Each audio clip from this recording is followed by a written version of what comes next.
Hi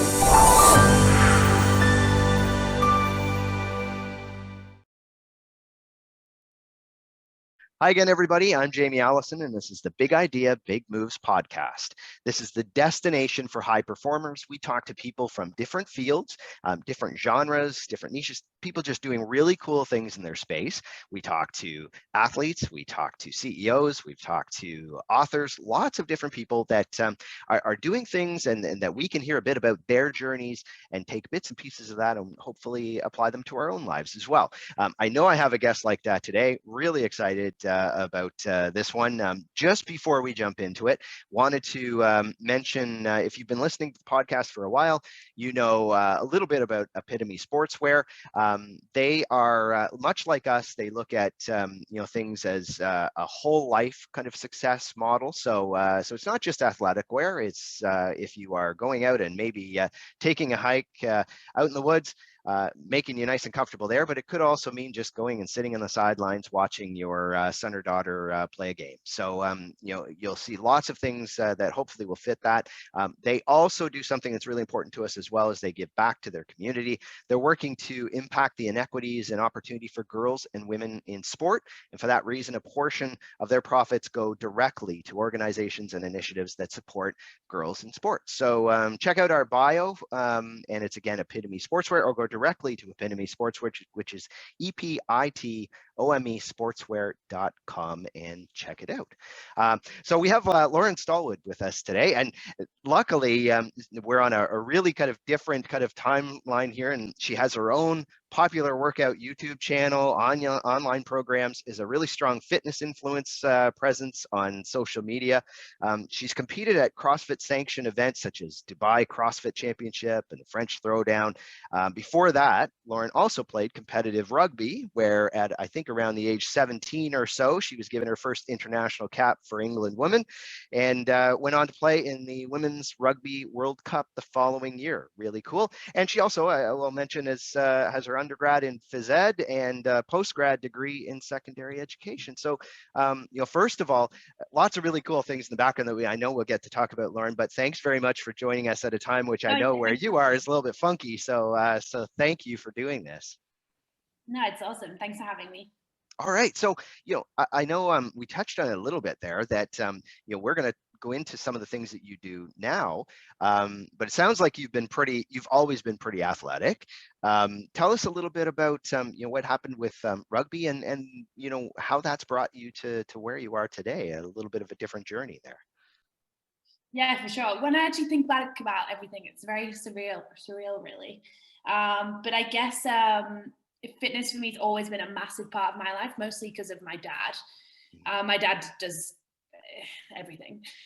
So he got me into things quite from a young age, but I started playing competitive rugby when I was 11. Wow. So I played rugby league. Yeah, it was good. And obviously I played that for school and then county levels. And then to play open age, you have to be 16. But dad was like, no, lads, you're going to go. So dad started making me train with the women when I was 14. Wow. And yeah, I know. Typical dad. It was great though. And it was good, but I got bullied and it was hard. Yeah. I remember one of the days I got into the car and I was crying because one of the girls was mean to me, like double my age. Not double, being dramatic, but dad goes, what's wrong, lads? And I was like, well, they're really mean to me. And he goes, well, do you want to play for England, Lauren? And I was like, yeah. And he goes, okay, well, wipe your tears. You've got to get on with it. And I was like, okay, sure, I've got this. Yeah. So like, obviously, I've always been into competitive sport, which is good. And then like rugby was great for me. And I got my first cap when I was 17, which was cool. Yeah. And the thing is, like, I had quite a lot of injuries throughout it, really. Like, in my first cap, I actually subluxed my shoulder. So that's just where it partially dislocates from the joint. And yeah, so me looking back at it was really difficult for me to be like appreciate that moment. But anyway, got back on with it, rehabbed it. The following year, I did my other shoulder. And then it was a World Cup year, and the surgeon was like, "Oh, like you can have your operation now, or you can just play through it and see if you can get by." Really, so I got through that, and then I carried on playing, and I actually made a switch to sevens. Mm-hmm. So you obviously have rugby league and then rugby union, which is sevens. And I went to England sevens camp, which was cool. Wow. But there I actually did my ACL. So I was just like, you're working every appendage so far. Yeah, honestly, it's crazy. I'm 26 and I've had 5 operations, but character building. I remember getting into the car though, and my dad was like I called Dad and I was like, oh, I've got something to tell you. And he was like, what? Like, was it not good? Did you not get selected? What happened? And I was like, I think I've done my ACL. He was like on the phone, and he was so angry, bless him. Not because he was angry at me, but just so frustrated for me because I just couldn't really get a break, I guess. Yeah. Yeah. So then obviously, like I rehabbed all my surgeries pretty well, which was good. And then I think after it really, like, I kind of, I don't know, I took a step back, and one of the boys was like, oh, do you want to come and try some CrossFit? Yeah. And I was like, yeah, okay, sweet. Like I always enjoyed the conditioning side of training. So I was like, yeah, okay, perfect. And I went, and it was just something that you could easily transfer to. Yeah. And then I kind of just loved doing that, really. Yeah. And then I guess that's kind of where it started from rugby. And like my coaches wanted me to go back. And I just was like, I just don't know if I can take any more like stress, because the injuries were hard. Like the rehab was hard. Yeah. Well, each time those are fairly major things, which means that it's the rehab and all of those things, and getting back to the shape that you need in order to play at that level, I would assume. In terms of like fitness, like I'm always so obsessed with something, like I can maintain it. It's the hardest part for me was the mental capacity. Like it was so hard for me because obviously when you're so embedded in one thing, your image is placed upon solely on that. And when you can't do it, you're lost. Yeah. And I was just, oh gosh, like, where am I? What am I doing? So that got easier and easier, but it was hard. And then I guess, so I started doing a bit more CrossFit. I'd maybe done it about a year or so. And then I was finishing up my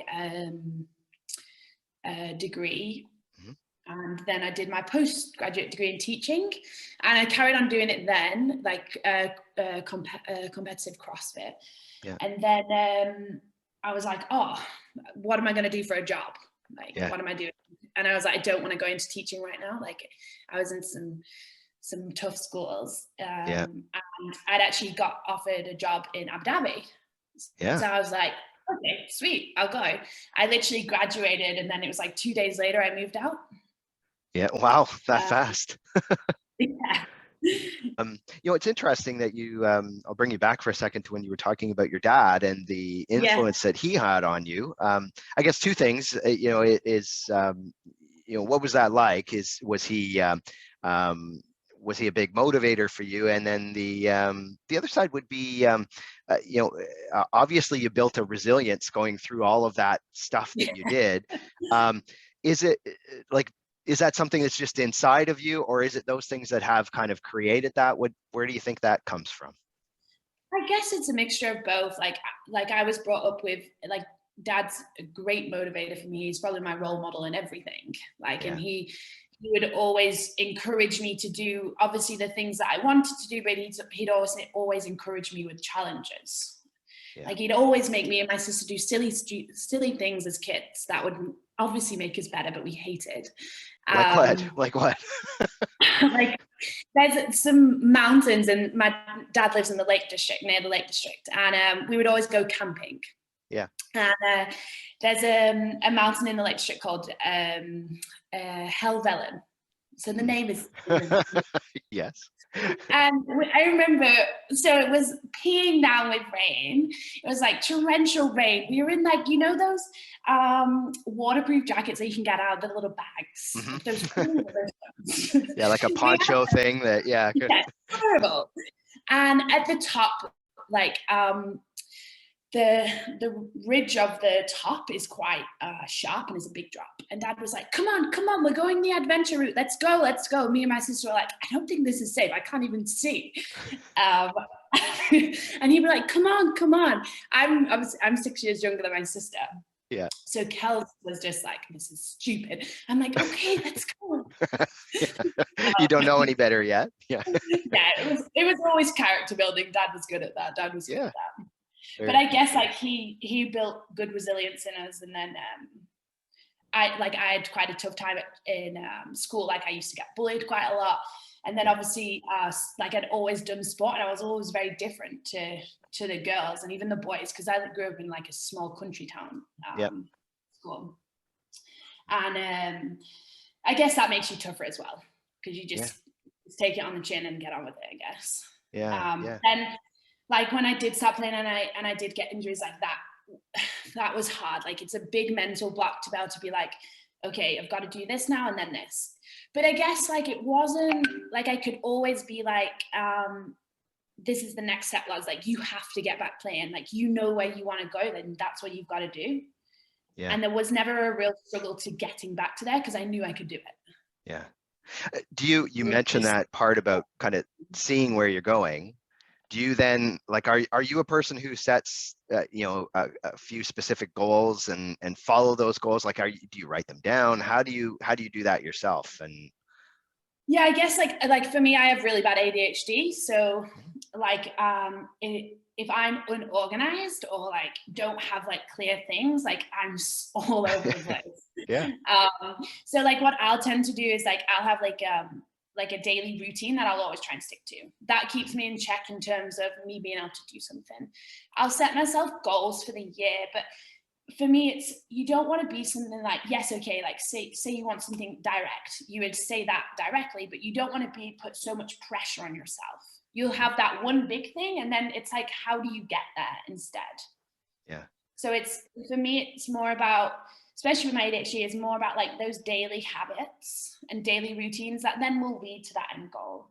Because people get so ahead of the game, they're like, oh, I want to lose 20 pounds. Yeah. And it's like, okay, well, what are you doing for that? And they're like, oh, well, that's what I want to do. And it's like, well, no, but what are the steps you're going to take each day?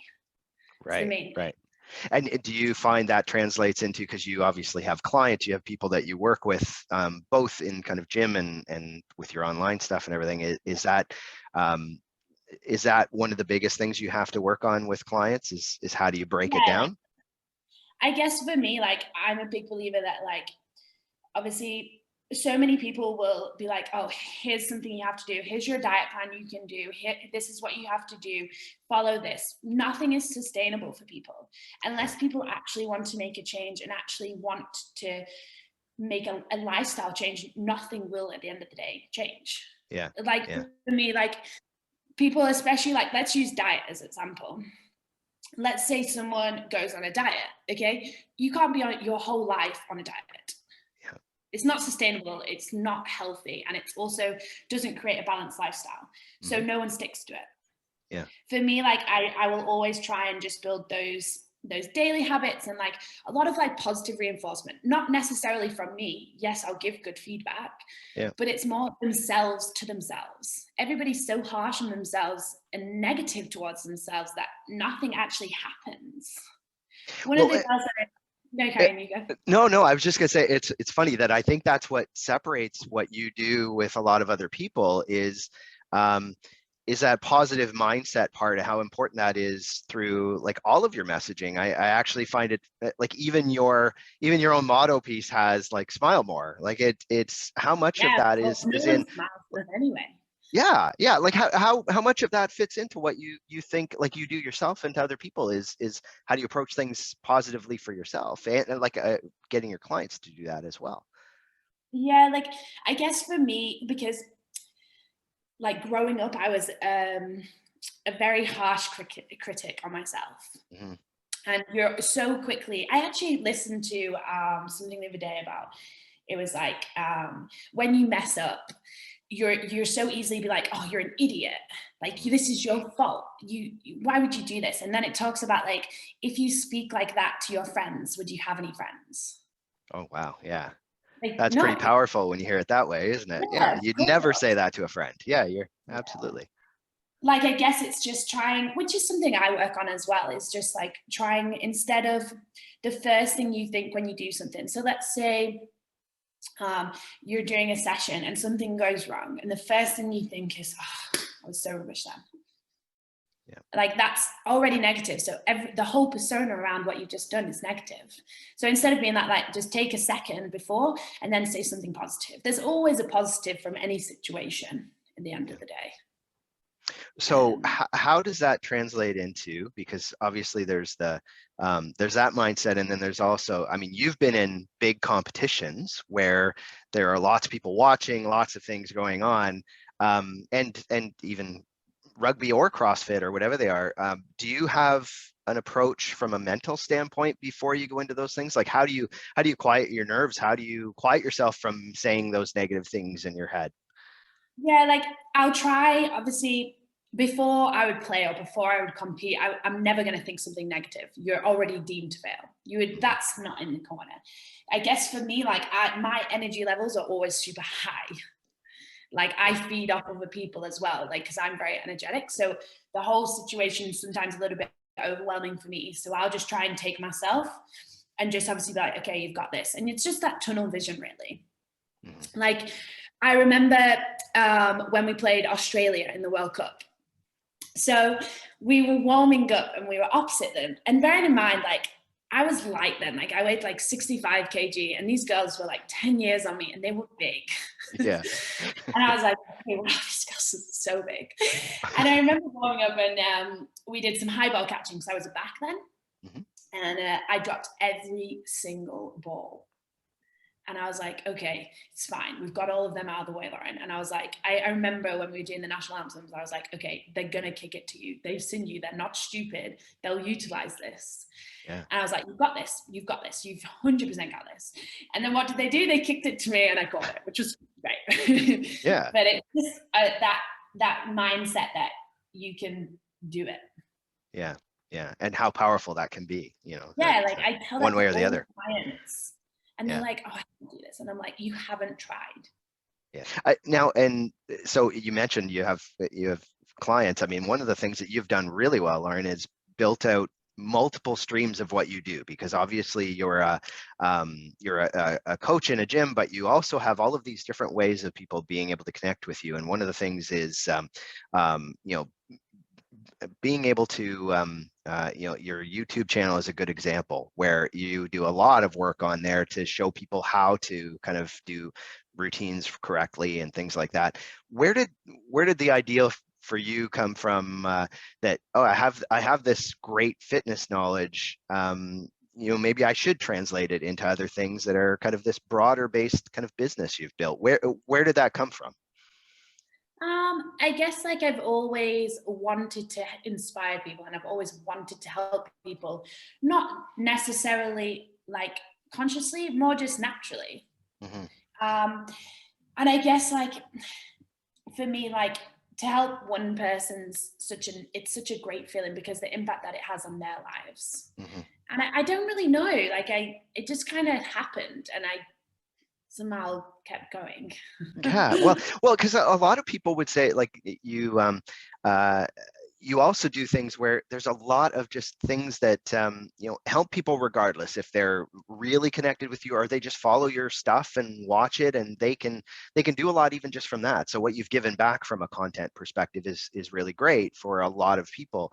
I would just wonder, how does that connect with you, because you interact a lot with your community as well, so they're very engaged with you. How is that for you to see the things that you do and how it helps people? Like, you say one person, but you probably are doing this with a whole bunch of people and you probably hear some of those stories. How is that for you to hear that you're impacting people that way? Yeah, I guess it's very overwhelmingly kind. Like, when someone sends you a nice message, and it's not even that you help them on a great scale, but if someone says, oh, you motivated me to get up this morning, you motivated me to go to the gym, I'm like, this is awesome. Like, because I guess for me, motivation has never been something that I've necessarily struggled with. But you can see it on the point for someone else. Like, life can get hard and things can, get in the way of things. And the fact that one person can be like, okay, I'm going to go now, that's great. Because mental health is such a massive thing that's underrated. Yeah, yeah. Well, and that's the piece that I think is even more prominent the last couple of years than any other time. So you being able to have a lot more opportunities to do that is probably a pretty big deal. You know, the one thing is you do have a big social media kind of influence group as well. That probably comes with great things and also comes with stuff that's not so fantastic. How do you, like, have you had to deal with a lot of stuff that's negative, like a lot of people who have really big kind of social media followings and things like that? And how do you do it if you do? Honestly, like, I haven't really got anything negative, and like sometimes you'll get like, you know, odd sleazy comments, and some people Sure. find them offensive, but I mostly just find them funny. Like, I'm Yeah. not really easily offended or anything like that, and yeah, like I honestly haven't really mixed into much negativity. Yeah, good. It's, Well, and so you know, when you're looking at all of the different things that you do, how do you balance all of that? Because you've got, you know, you have your actual kind of workplace you go to, but you have all these other things going on. And how do you balance that in your own life? yeah, I guess like it's been quite hard for the past year or so. Yeah. I guess it's just about trying to figure out what is the most important, really.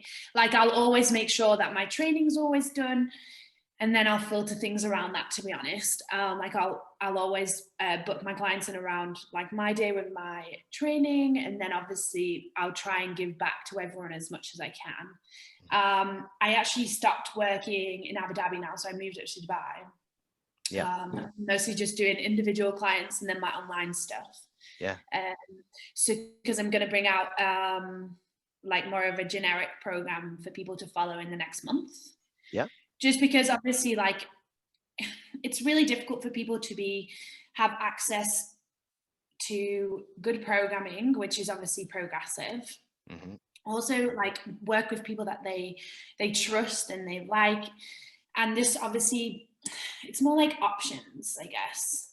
Yeah. And for me, like, sometimes it's difficult because people will want a program, for example, but it's so hard for me to give everything that they need still at a cost which is like, you know, in their price range, I guess. Sure. Yeah. Well, and you do see a lot more of that kind of happening, especially now where the reach is. I mean, you could have people from all over the place that are Yeah, trying which to is kind of connect cool. in, right? Yeah. I mean, that's gotta it's got to be a cool thing that you could have clients all over the world and it be, you know, you're giving them a good program that way. So, you know, you mentioned a little bit about, you know, you had some bully stuff when you were young and things like that. But you know, right now, I mean, you're still young, but you are probably one of those people that a lot of young girls are really, they look up to in many of these ways. And how is that, knowing that you know, you probably feel like you're pretty young, but there are a lot of people that are probably seeing you as that role model when they're, you know, in those younger stages. How is that? And you know, you know, is that strange to think that many people are probably looking up to you that way? I guess in my head I'm still 16. Yeah. Uh, my I probably that's will be. for me too, but just so you know, it never really goes away, but I'm like way older than that. So I guess for me, like, I just want to inspire and empower people to always be themselves, and to just, like, it's okay to be different and it's okay to enjoy those different things. And obviously, especially young girls, like, to encourage girls that it's okay to be muscular. yeah. Like, and for me, like, obviously in a crowd, you do tend to stand out because you do look different. And like, me as a person, I'm very different. So I'm very weird. But like, that's okay. Like, I guess as a kid, like, that's why I got bullied, and it's one of those things that, like, I never understood. So I would just keep trying. Yeah. Like, Yeah. I wouldn't let that get me down with it. But it's also like trying to, you know, help younger generations realize that it is okay. Have you seen a change? You know, it's funny because so many people I talk to, especially people who are in CrossFit and some of those things, the women have said that when they were younger, that was something where they felt kind of out of place and things like that. It's funny, we just talked to Brooke Entz recently, and she said the same thing, where it was like, you know what, I always felt different because my structure was just different than a lot of girls, and suddenly that made me odd instead of it being, you know, a good thing. And have you seen that start to change a little bit, the perception of strong women being different than maybe it was even when you were younger? Yeah, it's definitely starting to change. I guess when I grew up, though, it wasn't that like I liked it. Like Yeah. I liked that I could compete with the boys. I liked that I could play rugby against the boys, and like I liked that the boys, like they used to call me a beastie or something. It's terrible. But, but like my friends were all like really girly girls, and they were like they didn't like being associated with me with that, even though they were my friends. But I was like, oh, it's great. Yeah. But it's nice now that things are starting to change. You even wasn't there like a Disney movie that came out with Yeah. Yes, I forget which one, but yes, you're right. The same kind of thing. Yeah. Yeah, and that's good. Yeah. It's just about trying to normalize everyone, like, because no one person is the same. Yeah. No, that's a great way to look at it. So, now one of the things that we ask everybody, Lauren, is is to try to have a couple of actionable things that people can kind of take away. And I know they've had a few of them today anyway. And I know, you know, your material and everything, which I know we're going to talk about in a few minutes too, you know, provides a lot of that. But you're a coach, both kind of an in-person coach. You know that you're building out some of these coaching programs and everything. There are probably lots of people out there that are even just thinking, okay, I'm getting to that you know, point in my career where I maybe want to try to give back to other people some of that knowledge. Are there one or two kind of tips that you'd give somebody who's maybe thinking they want to be a coach or start to you know, go down that path, that you might and they're maybe a little worried about it? Are there a couple of things that you'd kind of suggest they might do? Yeah, I guess like obviously the main thing is just to try and get experience in that field. Like you can get it. There's obviously loads of different coaching platforms, or not necessarily platforms, but like routes that you could go down. So I guess like try out a few different ones, see which one you prefer. Like I used to obviously coach a lot of the girls playing rugby. I used to teach a lot of different sports. I went to America and taught out there. Yeah. And then obviously I did more personal training, one-on-one stuff, but like I've been in a lot of different environments, and that's obviously there where you find which one you prefer. Yeah. So I think it's gaining experience is really good. Obviously doing a little bit of research as well, and obviously doing some courses if you want. Like obviously courses, this is the thing. Courses are great because it's education. And education is great, but it's also that element of experience. Like they both go hand in hand. Like someone could be really knowledgeable, but they have zero social skills to be able to interact with an individual. So it's just the like education and the application of it can be completely different. So teaching is a great example of that. Like you know, there's a theoretical part of it, and how do you transfer that to somebody else is which is way, right? really important. And like that's not saying that someone that is education, like social skills can always be developed, and it's just trying to put yourself into those uncomfortable situations where you're like, okay, you're good, you've got this, and you can talk and you can help people. Actually, I think that's really important, because some people may think, oh, I'm not that big kind of in your face kind of person, but that doesn't matter. Which is important, because also everybody, you know, different people give different things in their classes. Wow, that's great. So one of the things, you know, if people are going to follow you and some of the things that you're doing right now, because you're doing a lot of really cool stuff, you've got a really good channel and all those things. Do you want to give us a bit of an idea? What are some of the ways that they can follow you, and some of the things that are coming up for you in the next little while? Yeah, cool. So obviously you can follow me on Instagram at Stallwood2. And then obviously on my YouTube channel, which is Lauren Stallwood. I actually haven't posted on that in a while, just because of some personal things that happened. But but I'm going to be bringing that back from next week, which will be cool. Great. And then I'm actually bringing out my own online business called Vibe. Very cool. Wow. Very neat. So that's good. Wow. Awesome. Yeah. So that's going to be delivered through like a fitness app. So obviously that'll have daily programming. I'm going to launch a little bit more about that on social media from next week. And then obviously Great. some signups and just offer some free content, really. Awesome. That'd be Well, we'll cool. make sure. Yeah, like so what we'll do in the show notes so that everybody has it, we'll put all those links in there. And Cool. that's exciting. That's exciting. And so if when it goes to launch, I'm sure people will be able to take a look at it and see all the great stuff that's coming up. Congratulations. Yeah, awesome. Well, I know again, I know it's a very different time there, so I don't want to hold you too long, Lauren. So thank you for sharing everything that you have. We'll make sure that we have that out. No problem. No problem. Thank you. And if you haven't hit subscribe on the podcast, make sure you do that right now. We have great people every week, just like Lauren. And yeah, we'll put all that information in the show notes. Make sure you're following everything Lauren's doing. She's got some really great material. So again, thanks for joining us, Lauren. And to everybody else, we'll talk again on Big Idea, Big Moves. Thanks so much, guys.